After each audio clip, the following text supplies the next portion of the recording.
এখন আনুষ্ঠানিকভাবে আমরা আজকে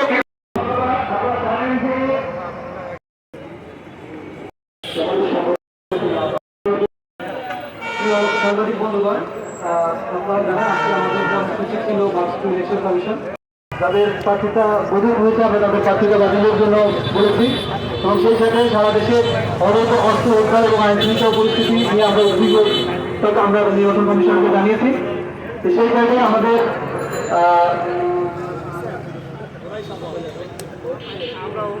কমিশনের ডেপুটি সেক্রেটারি মঈনুদ্দিন খান ওনার সাথে আমাদের কথা হয়েছে দীর্ঘ সময়। উনি বেশ কিছু সমস্যার কথা বলেছেন, আমরা আমাদের কনসার্ন জানিয়েছি।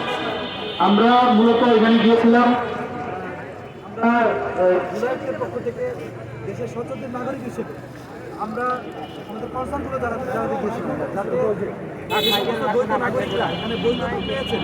বিশেষ করে আপনারা জানেন যারা বৈধ নাগরিক হন, অন্য একটি দেশের নাগরিক থাকেন, এই সমস্ত নাগরিকরা যদি বাংলাদেশের মেম্বার অফ পার্লামেন্টে আসেন তাহলে স্বাভাবিকভাবে তারা দেশের ন্যাশনাল সিকিউরিটির জন্য থ্রেট, সেটা